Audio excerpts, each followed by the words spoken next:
de você. Para Deus. Vamos. O que é Deus? Essa dá para entender. O que é Deus? Deus, em essência, é inexplicável. A nossa mente humana ela não consegue formatar, por exemplo, o que é infinito, o que é eterno, o que é intangível. A gente inventa alguma coisa na nossa mente para tentar entender coisas que não são entendíveis. Então, como a gente entendeu mais ou menos o que é Deus? Quando há 2000 anos atrás passou pela Terra um homem chamado Jesus, que veio como filho de Deus, ou seja, como imagem e semelhança, como Deus seria em carne, e passou tudo o que Deus faria se fosse ser humano. Então, ele perdoaria, ele amaria, ele não julgaria, se alguém desse um tapa nele, ele não ia ficar com raiva e dar outro, ele ia deixar para lá. Ele ensinou tudo como fazer. É lógico que está tudo escrito, a gente sabe o que fazer, só que na hora a gente não consegue. Por causa do nosso orgulho, que é o maior inimigo do ser humano, é o orgulho, a gente prefere retribuir o tapa sabendo que não tinha que dar. A gente prefere ficar com raiva e odiar ao invés de amar. A gente prefere não julgar a pessoa, apesar de saber que a gente também está cheio de coisa para ser julgado, mas a gente prefere julgar o erro do outro. Então, Deus ele é uma força invisível que comanda absolutamente tudo. É para quem eu direciono minhas orações e a minha meditação de manhã. É a sabedoria do universo. Então, qualquer coisa que você queira saber e não sabe, ele sabe. Então, se você aprender a se comunicar com essa sabedoria infinita, com essa força que controla tudo, a sua vida é mais fácil. E a maior esperança de quem acredita em Deus é a vida após morte. Então, esse ano, por exemplo, eu perdi minha mãe. É muito doloroso, mas não é doloroso ao ponto de eu tentar desistir da minha própria vida, porque quando eu estava lá no pior momento, que é o velório, para o enterro, eu lembro de ter falado para ela, a gente ainda vai se encontrar, que é a esperança que Deus nos dá. Então, basicamente, eu vejo Deus dessa forma, como uma força que controla tudo e como uma sabedoria infinita que tem todas as respostas que você precisa.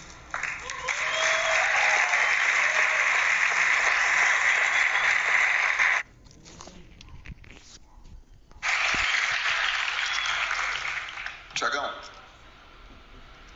e pra você? Cara, imagina se eu te perguntar assim, o que é uma debenture? É difícil de explicar, né? Cara, eu acho que eu não sei responder essa pergunta.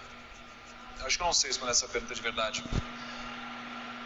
Porque eu tô num momento de muita reflexão, de muito aprendizado, de muito estudo, né? Inclusive o Brunet, ele é o meu guia nesse mundo, né? A pessoa que me guia, me direciona, né? É utilizado para me direcionar e me guiar, né? Para que eu me aproxime cada vez mais, mas não sei em que momento eu estarei preparado para explicar o que é, por vários motivos. Por um lado, porque talvez isso seja inexplicável, talvez seja algo que, se eu tentar colocar em palavras, talvez seja quase que uma ofensa, de tão distante da definição de Deus de fato, né? E por outro lado, eu acho que talvez seja exatamente o oposto disso, seja tão simples quanto Deus é personalíssimo. Para mim ele é uma coisa e para você é outra, e na minha realidade isso é verdade, né? Então, eu não sei te responder, cara. Eu não sei te responder. De verdade. Eu não sei te responder.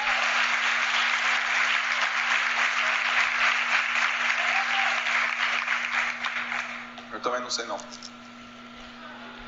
E eu já tentei muitas vezes e eu não quero mais tentar responder isso.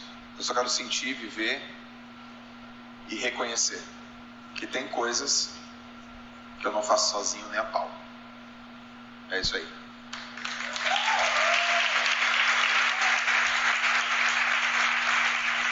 O Anonymous fez uma pergunta aqui. Foi a Larissa Ramos. Cadê a Larissa Ramos? Onde está a Larissa Ramos? Legal, Larissa. Qual a maior provação de Deus que vocês tiveram na vida? Eita lasqueira. Vou comer pipoca. Em 2014, quando eu quebrei, eu quebrei de uma forma muito feia, muito humilhante. E existem duas coisas diferentes que vocês precisam entender, né? Uma vez teve um podcast teu que eu expliquei isso, a diferença de religiosidade e espiritualidade, né? Então não confunda a religião, que é como os homens decidiram se organizar para ter um relacionamento com Deus. Não foi Deus que criou a religião, você tem que sempre lembrar disso.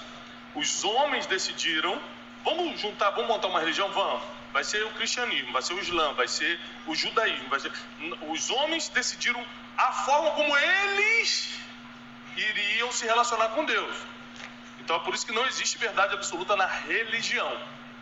A espiritualidade é independente da religião, é como eu me conecto com algo maior. Se eu acredito em divindade, se eu acredito que Deus existe, eu estou sendo espiritual. Ou seja, eu estou acreditando em algo além do natural.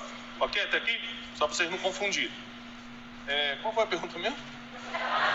Qual a maior provação que Deus... Uma aprovação. Aí, eu fui criado dentro de um ambiente religioso. Ou seja, meu pai, meu avô, meu bisavô, todo mundo era de religião cristã evangélica. Eram batistas. Então, dentro dessa religião, eu fui ensinado de que se eu tenho Deus tudo dá certo, se eu tenho Deus eu sou mais que vencedor, que inclusive é um versículo e tal. Quando eu quebro em 2014, eu duvido da existência de Deus. Afinal de contas, por 33 anos eu aprendi que quem tem Deus não passa por isso. Quem tem Deus dá certo na vida. Quem tem Deus é mais do que vencedor. Como é que pode eu estar sendo humilhado, não sei o que eu vou comer amanhã, estou sendo ameaçado por telefone e... Como é que pode isso? Então eu comecei a duvidar de Deus e eu lembro que, como eu estava caminhando por uma depressão severa, eu me tranquei no quarto e comecei a ler a Bíblia, lembrando que eu nasci num ambiente religioso, ou seja, que a Bíblia era algo comum, mas eu nunca tinha lido. Então é muito bom você saber diferenciar isso. Existem pessoas que estão dentro, tem pessoa que fala assim, eu sou católica roxa. Eu falo, você é mesmo? O que está escrito no livro tal? Ela não vai te responder, porque ela diz que mas ela não sabe nada daquilo. Então, eu comecei, na verdade, a ler a Bíblia a primeira vez, mas não com boas intenções. Eu queria desmentir a Bíblia. Eu vou provar que isso aqui tem algum erro. Eu comecei a ler a Bíblia de Gênesis a Apocalipse, 66 livros tem a Bíblia, porque eu falei assim, eu vou encontrar uma contradição, vou provar que isso aqui não é verdade, porque se fosse verdade eu não estaria passando a humilhação que eu estou passando. Nesse período que eu comecei a ler a Bíblia com muita atenção, marcando, que eu queria fazer um estudo para pegar as contrariedades, as contradições, eu acabei tendo a maior experiência que eu já tive com Deus na vida. Porque eu comecei a perceber que tudo que me levou a uma quebra foi justamente porque eu acreditei na religião e não no que estava escrito. Ou seja, eu acreditei no que os outros falavam em nome de Deus, mas não no que estava escrito, que a verdade é o que está escrito, não o que os outros falam. E ali eu tive uma experiência muito séria, porque eu vi que eu ia ter que consertar um monte de coisa na minha vida. Eu achava normal, por exemplo, mentir se fosse por um bom motivo. Não, é por um bom motivo. Aí a Bíblia fala que quem mente torna-se filho do diabo, porque o diabo é o pai da mentira. Estava escrito lá, ninguém me contou isso. Eu falei, como é que pode então eu achar que mentir, se fosse por um bom motivo, é bom? Não, não é bom, inclusive vai te levar para o pior lugar que existe. Então, eu lendo, eu tive a minha própria experiência. E a maior provação que eu tive foi essa, porque eu me senti abandonado por Deus. Porque nesse período em que eu estava tentando encontrar contradições na Bíblia, eu não tinha nenhum tipo de sentimento de que Deus estava comigo. Eu estava me sentindo abandonado, e por isso que eu fui tendo essa raiva de eu vou provar que ele não existe, e acabei tendo uma experiência tão forte que eu fiz uma promessa, um voto. E o voto que eu fiz, eu estava quebrado, arrebentado, morando numa casinha alugada horrível, tipo numa boca de uma comunidade, uma necessidade terrível. A gente já estava há meses comendo macarrão instantâneo e passando uma situação assim humilhante no extremo mesmo, no extremo. E nesse dia eu falei assim, se Deus existe e se tudo que eu estou lendo aqui é verdade, ainda esse ano você vai me levantar, falei para Deus. E quando você me levantar, eu começo a pregar tudo que eu aprendi aqui. E eu falei isso, E semanas depois, uma semana depois, começou a dar uma reviravolta na minha vida. Eu comecei a escrever o livro Rumo ao Lugar Desejado, foi meu primeiro livro sem editora. A gente vendeu, eu e Janine, minha esposa, 52 mil livros de mão em mão, ligando para as pessoas, pedindo para levar nas empresas. Eu dava palestra de graça, isso quebrado. Dava palestra de graça para vender o livro no final. Nesse ano, eu me levantei. Em 9 meses eu paguei a dívida, que era milionária. É claro que muita gente perdoou a dívida. Muita gente mesmo perdoou, mas todo mundo que cobrou, inclusive ameaçando, recebeu, e eu cumpri minha promessa. Eu abri um canal no YouTube e comecei a pregar, e hoje tem mais de 130 milhões de visualizações.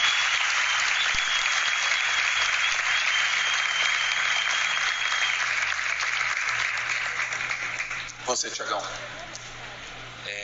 Tem tempo? Posso responder? Tem. Tá bom.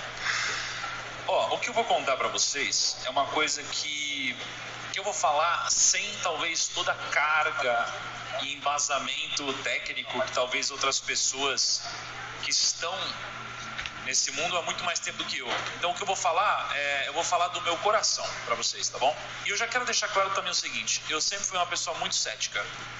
Nunca fui uma pessoa nem religiosa nem espiritualizada, né?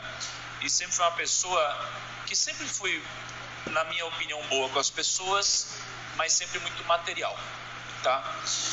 E aí, como a pergunta foi qual foi a sua maior provação, né? Qual foi a maior prova na sua vida?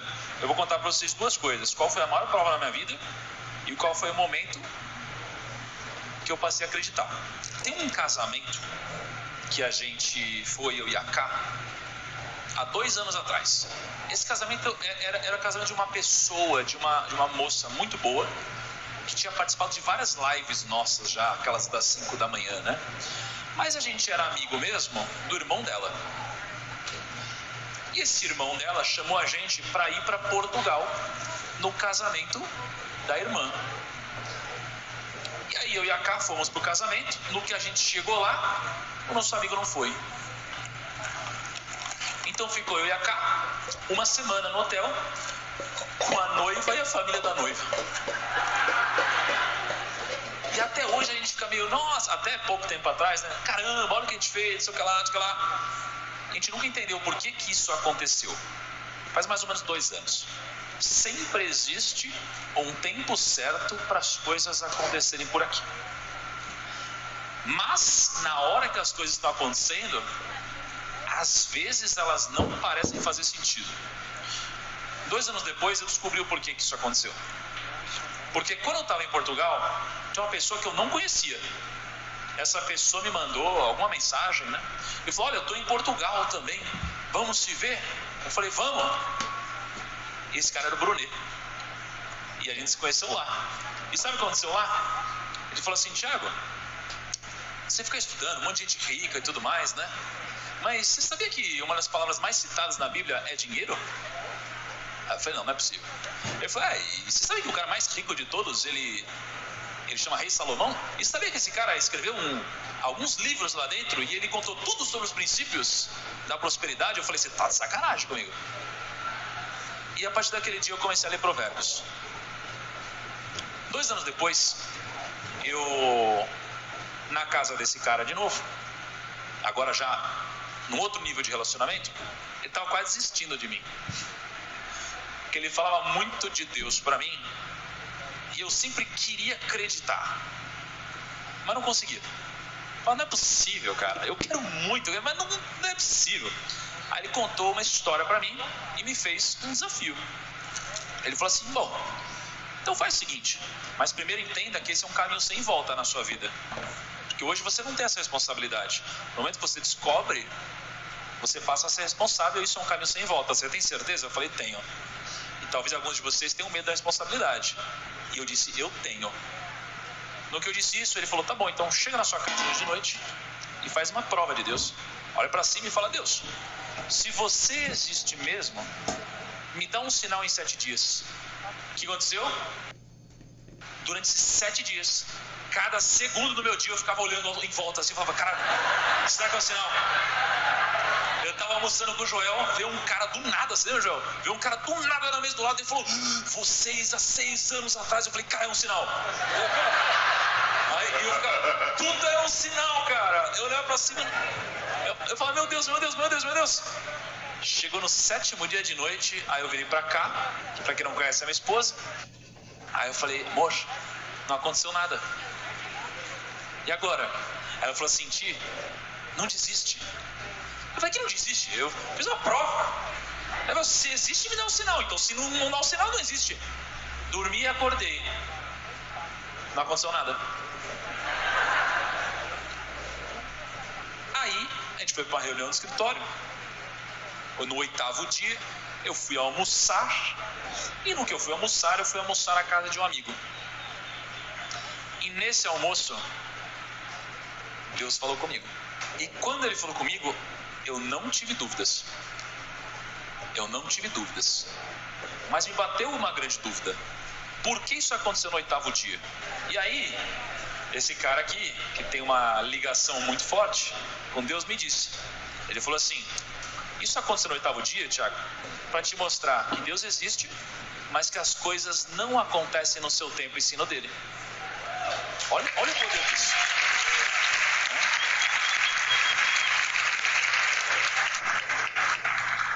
Isso foi muito poderoso. Então foi nesse momento que eu passei a entender. Porque na minha vida aconteceu algo que não era explicável e nem possível. Era impossível. Agora, qual foi a maior prova na minha vida? A maior prova foi que depois que isso aconteceu, eu entendi que a minha trajetória foi uma trajetória improvável. E talvez alguns de vocês passem por algo parecido. Porque vocês olham para mim hoje, e agora que eu entendo que tem algo muito maior do que eu posso falar muitas coisas com outro nível de humildade. Então eu sei que o que eu faço é muito impactante, eu sei que eu arrasto multidões, a gente já fez eventos incríveis, a gente já fez mais de 100, 150 mil pessoas numa live, são coisas incríveis que a gente faz. E algumas pessoas olham para mim e falam: caramba, Thiago, como você é fodão, você é grande, sei lá. Eu não sou nada. Sabe por quê? Porque vocês não conhecem quem era o Thiago de antigamente. E essa foi a maior prova da minha vida. Porque o Thiago de antigamente não tinha amigos, ninguém queria fazer trabalho em grupo comigo na escola, eu era humilhado todos os dias, desenvolvi uma paixão por videogame, porque eu ficava sozinho. Na faculdade, isso daqui foi para outro nível. Quando dava o intervalo da faculdade, eu ia pro banheiro, batia o sinal, eu voltava pra classe. Eu fui humilhado, excluído, ninguém queria me ouvir e nada. E aquele é o mesmo Thiago que hoje arrasta multidões. Então essa para mim foi a maior prova de Deus. Mas só hoje, 31 anos depois, eu entendi por que Ele me levantou. Ele me levantou para estar exatamente nesse momento contando a história para vocês.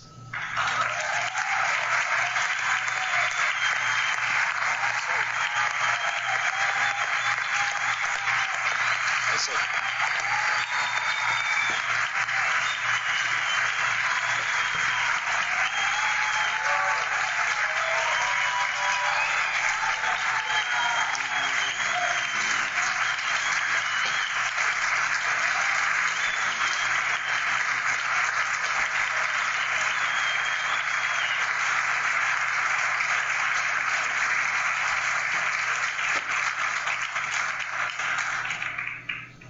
Essa história é linda.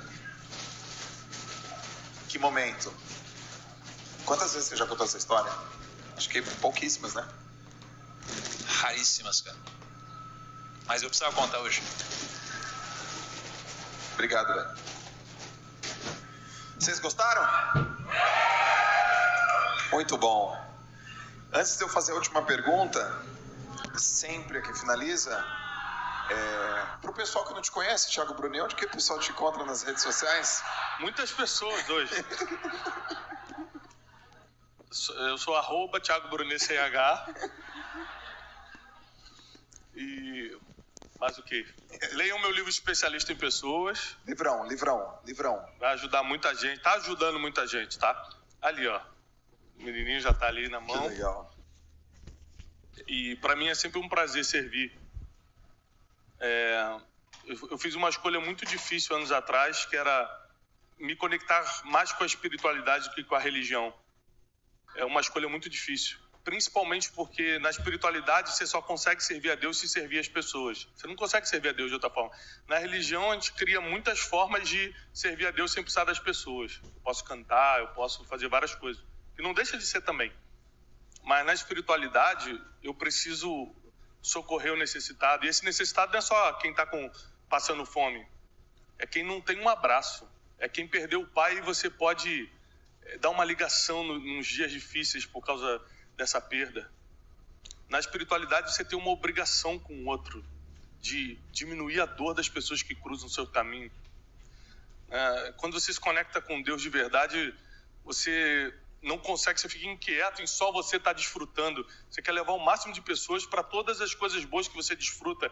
Então, se você tem paz, por exemplo, você quer que todo mundo tenha paz. É por isso que às vezes a gente fala assim, não, perdoa a pessoa. Fala, como é que eu vou perdoar se você não sabe o que eu passei? Eu falo, não importa o que você passou. Eu não quero liberar a pessoa, eu quero liberar você. Eu não quero que ela durma, eu quero que você volte a dormir. Você não está avalizando o que aquela pessoa fez.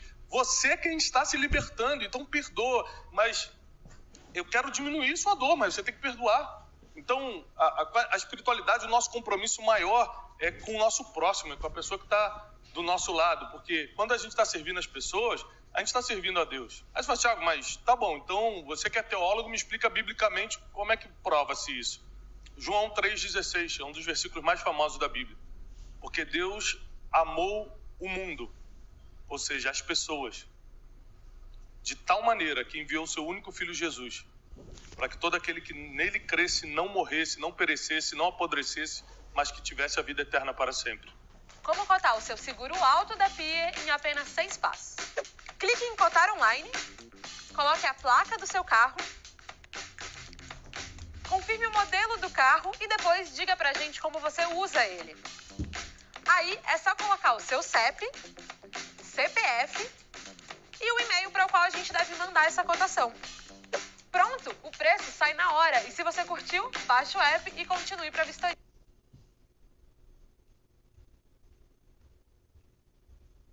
Você tem um computador ou um celular com acesso à internet? Então olha só um método simples que eu encontrei no Mercado Livre para ganhar dinheiro sem precisar investir. Eu estou aqui no Mercado Livre, geralmente as pessoas entram para comprar, né? Eu entro para ganhar dinheiro.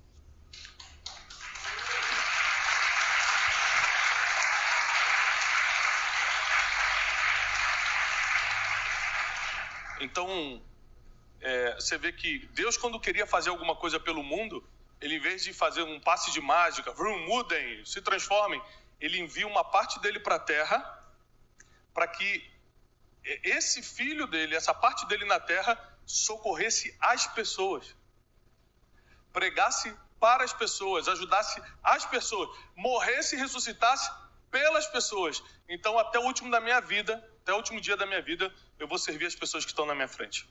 Uou!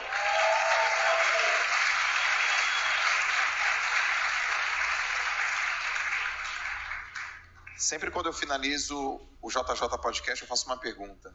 Se vocês tivessem... Eu já fiz para você, Thiago, já fiz para o Brunet, já fiz acho que umas 2 vezes para cada um. Vou fazer de novo. Se você tivesse o poder de mandar uma única mensagem para todas as pessoas no mundo, e essa mensagem vai chegar nessas pessoas, no canal que elas leem, escutam, vê, falam, outdoor, celular, rádio, jornal, que mensagem seria essa? A maioria das pessoas que estão sofrendo hoje, ou que vão passar por algum sofrimento, porque às vezes não é porque a gente não está sofrendo hoje que a gente ainda não vai sofrer, ou não é porque você está sorrindo hoje, não quer dizer que você não sofreu, mas o ser humano ele é inerente aos sofrimentos da vida, e muitos desses sofrimentos é porque o amor não foi correspondido, ninguém abraçou a gente, ninguém quer simplesmente escutar a gente. E eu estava conversando com o Gilberto Silva, cadê o Gilberto aí? O Gilberto da seleção? Senhoras e senhores, Gilberto Silva, campeão mundial da Copa do Mundo de Futebol. Campeão mundial. Gilberto Silva. E estava conversando com o Gilberto falando o seguinte, que eu já tive que socorrer muitos jogadores de futebol de seleção brasileira, no auge da fama, porque não tinha ninguém com quem conversar. E ele já estava pensando em fazer uma besteira, porque não tinha com quem aliviar o coração. Se ele aliviasse com os familiares estão de olho no que ele tem. Se ele aliviasse com o amigo é o que veio lá de baixo. Fala, que isso, cara, isso é bobeira. Ele não tinha com quem conversar. Então, se eu tivesse que mandar uma mensagem, eu mandaria uma frase que é ícone dos crentes, mas que é o que serve para todo mundo. Porque todo mundo precisa ter certeza que alguém te ama, que alguém se importa com você. Tem uma música do Tony Bennett. Lembra do Tony Bennett? Que cantava com Sinatra muitos anos atrás, coroa americana. Tony Bennett dizia assim numa música dele: para quem eu vou voltar se ninguém precisa de mim? É uma música fortíssima, né? Who can I turn to if nobody needs me? Ninguém precisa de mim, eu vou voltar para quê? Para quem e para quê? Então, você saber que alguém ama você, que alguém se preocupa com você, que alguém quer ouvir você, é uma das maiores coisas que você pode dizer para um ser humano. Se eu pudesse falar, eu falaria a frase mais falada pelos crentes, que é: Jesus te ama. Muito bom. Excelente. Você, Thiagão, negro. Cara, tá acabando o repertório, né? já botei um monte de frase no outdoor aí, né? Que você pergunta, né? Cara, a frase que eu vou colocar é a seguinte, tá? Mas eu não quero colocar no outdoor onde o mundo inteiro possa ver. Eu quero colocar no outdoor onde essa galera consiga ver. Só quem tá aqui agora. Por quê? Porque de alguma forma eu sei que para muitos de vocês, o que a gente está falando e que sai do coração faz muito sentido. Para outros de vocês, o que a gente está fazendo aqui e falando parece não fazer o mínimo sentido na sua vida. Para alguns de vocês, o que a gente está falando